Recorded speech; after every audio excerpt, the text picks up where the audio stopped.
Okay, just a quick overview of what is a brand, because brand and branding, the definitions and what is it and what should it do can get a little confusing sometimes. It can get a little bit over elaborate. So I just wanted to recap on what we talked about in the session.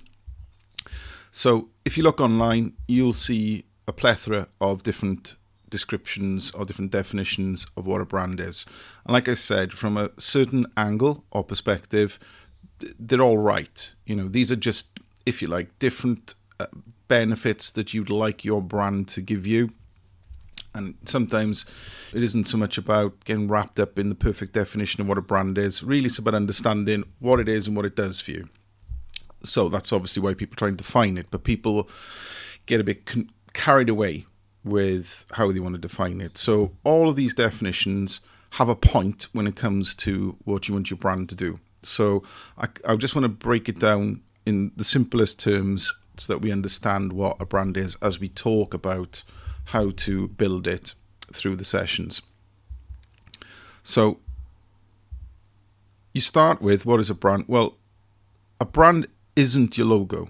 Your logo is the most recognizable part of your brand, but your logo, if you like, your logo design is really important, but it's not your brand in itself. So your brand includes it, though.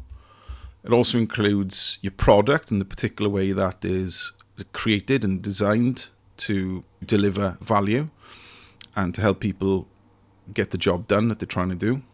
But then importantly, you've got the kind of organizing idea, the kind of brand platform, the kind of creative landscape that you use along with the associations. Now, these two things probably do the two most important things that you want your brand to do, which is with the organizing idea, to come to mind when people are thinking about buying your product or service at the time they need to. So you actually come to mind.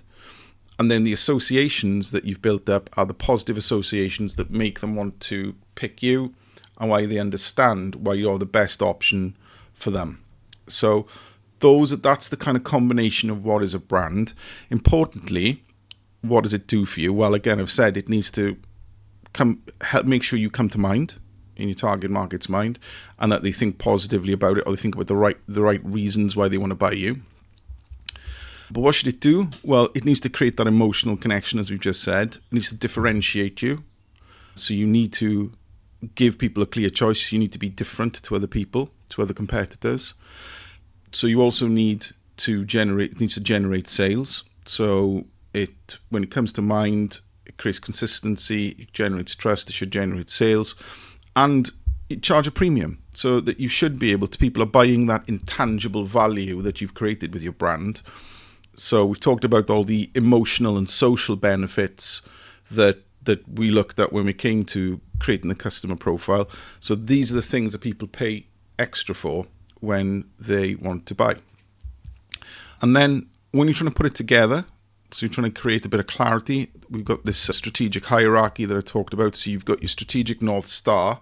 So this is, the overall what you're trying to do. Now, what we did in the first two lines of the winning aspiration statement, that kind of quite nicely covers it here.